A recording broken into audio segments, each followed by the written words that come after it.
Assalamualaikum warahmatullahi wabarakatuh. Bertemu kembali bersama saya Ibu Linda Kurniawati dalam kelas mata pelajaran biologi untuk kelas 12. Dalam pertemuan ini kita akan membahas mengenai materi dengan judul pertumbuhan dan perkembangan. Oke. Sebelum masuk ke dalam materi, perhatikan gambar berikut ini.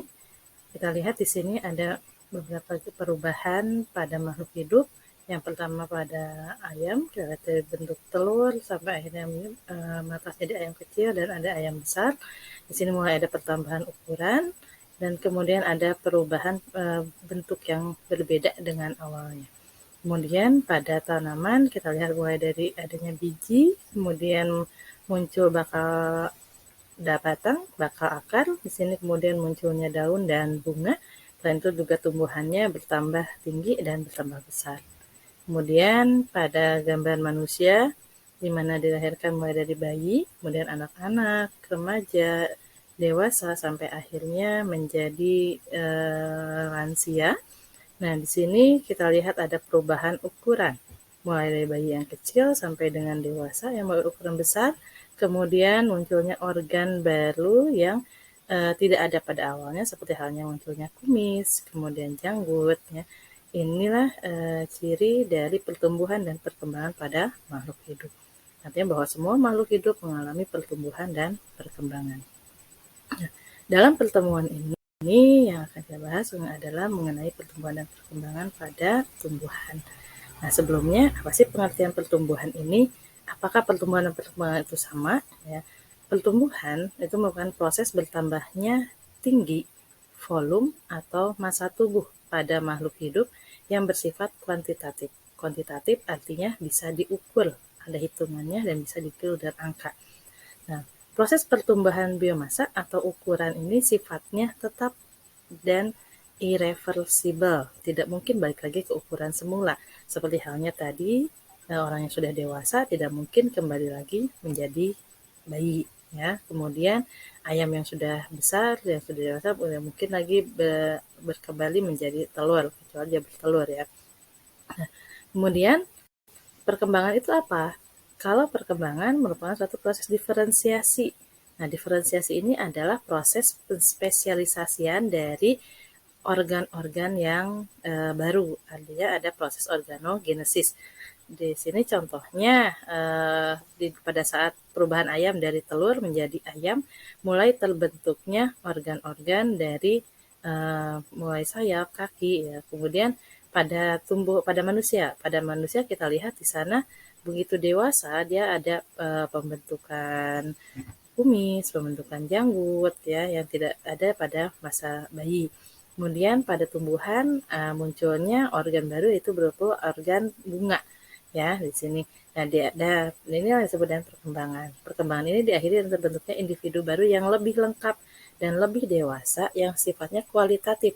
Kualitatif itu artinya tidak ada ukurannya ya, tidak bisa diukur dengan angka. Ya, untuk sifatnya kualitatif. Untuk pertumbuhan dan perkembangan pada tumbuhan ini terbagi dua, ada yang disebut pertumbuhan primer dan ada yang disebut dengan pertumbuhan sekunder. Nah, sekarang apa sih pertumbuhan primer ini? Ya, pertumbuhan primer merupakan pertumbuhan yang terjadi sebagai hasil dari pembelahan sel-sel jaringan meristem primer.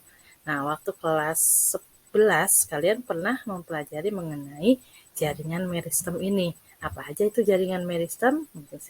Bisa kalian buka kembali materi di kelas 11 ya.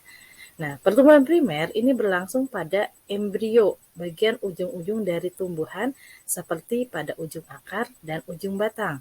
Nah, embrio ini memiliki 3 bagian penting. Yang pertama ada tunas embrionik, yaitu calon batang dan calon daun. Ini tunas embrioniknya. Kemudian yang kedua ada akar embrionik, yaitu calon akar. Nah, calon akar ini bisa disebut dengan radikula. Kemudian ada kotiledon. Kotiledon yaitu adanya cadangan makanan. 3 bagian penting ini bisa ditemukan pada biji tumbuhan. Nah, untuk pertumbuhan primer tadi bisa terjadi pada ujung akar dan ujung batang. Sekarang kita bisa lihat daerah pertumbuhan pada ujung akar. daerah pertumbuhan pada ujung akar ini terbagi menjadi 3 wilayah. Di paling bawah itu ada daerah pembelahan. Kenapa disebut daerah pembelahan? Karena pada bagian bawah ini terdapat banyak jaringan-jaringan meristem, yaitu ada jaringan meristem apikal. Nah, karena berisi jaringan meristem, jaringan yang sangat penting untuk pertumbuhan, maka ujung akar ini akan diberikan pelindung. Nah, kita lihat bagian yang berwarna merah.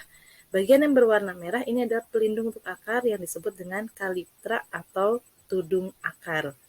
Nah, kemudian setelah sel-sel meristem atau jaringan-jaringan meristem ini aktif membelah, dia akan tumbuh mengalami pemanjangan. Nah, daerah ini masuklah ke daerah pemanjangan. Di daerah pemanjangan ini sel-selnya masih sama semuanya, ya. Dan bentuk selnya semuanya masih sama, belum bisa dibedakan mana yang jadi xilem, jadi floem, ya, kemudian jadi epidermis. Kenapa? Karena di sini masih daerah pertumbuhan dari sel-sel hasil pembelahan pada meristem. Kemudian memasuki daerah diferensiasi, barulah sel-sel yang tadi mulai pemanjangan, dia akan mengalami diferensiasi. Diferensiasi akan terspesialisasi menjadi jaringan-jaringan yang berbeda. Di sini dicirikan dengan munculnya dari rambut akar pada bagian tepi dari akar ini. Ini masuk daerah diferensiasi. Oke. Setelah pertumbuhan primer, ada pertumbuhan sekunder. Pertumbuhan sekunder ini merupakan aktivitas dari sel-sel meristem sekunder yang kita sebut dengan kambium. Nah, di sini ada 2 jenis kambium nih. Ada kambium fasikuler atau kambium pembuluh dan ada kambium gabus. Pertumbuhan ini dijumpai terutama pada tumbuhan dikotil dan gimnospermae. Nah, pertumbuhan sekunder akan menyebabkan membesarnya ukuran atau diameter dari tumbuhan. Karena pertumbuhan sekunder umumnya pertumbuhan ini mengarah secara horizontal.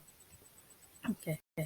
Nah, untuk daerah pertumbuhan sekunder bisa dilihat pada daerah pertumbuhan batang. Kita lihat di sini biasanya ada beberapa batang ini mengalami ada pertumbuhan sekunder, yaitu pembentukan adanya bagian-bagian belahan akar. Nah, ini kita lihat ini ada pertambahan silemnya, ya. Ada pertambahan silem pada akar. Nah, silem ini yang kita sebut dengan kayu. Sedangkan floem adalah kulit kayu. Pertambahan pertumbuhan sekunder dari silem sekunder ini yang bisa kita sebut dengan, biasanya kita menyebut ini dengan lingkaran tahun. Seperti itu.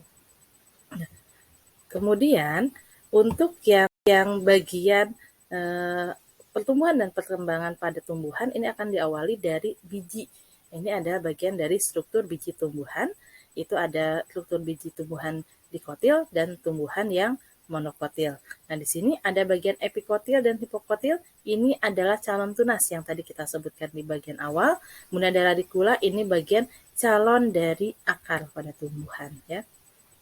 Nah, kemudian untuk yang bagian dari biji ini awalnya akan mengalami proses yang disebut dengan perkecambahan. Perkecambahan ini merupakan awal perkembangan dari tumbuhan berbiji. Dalam tahapan ini, embrio di dalam biji yang semula berada dalam kondisi dorman itu dalam kondisi istirahat, dia akan mengalami sejumlah perubahan fisiologis yang menyebabkan berkembang menjadi tumbuhan muda. Jadi kecambah ini sebenarnya tumbuhan muda, ya. Nah, untuk tumbuhan muda biasanya ada calon akar, calon batang, dan calon daunnya. Nah, untuk jenis perkecambahan, ada 2 jenis perkecambahan. Ada perkecambahan epigeal dan perkecambahan hipogeal. Perkecambahan epigeal ini perkecambahan yang diakhiri dengan munculnya kotiledon di atas permukaan tanah. Ya, kotiledonnya akan terdorong ke atas permukaan tanah. Sedangkan untuk yang hipogeal kotiledon tetap berada di dalam permukaan tanah. Yang muncul ke atas permukaan tanah ini hanya bagian tunasnya saja. Ya, ini perbedaan antara epigeal dan hipogeal. Oke. Ya. Itu saja untuk pertemuan hari ini. Kita hanya akan membahas mengenai awal dari pertumbuhan dan perkembangan. Untuk materi selanjutnya kita akan bertemu lagi dalam pertemuan berikutnya. Terima kasih. Wassalamualaikum warahmatullahi wabarakatuh.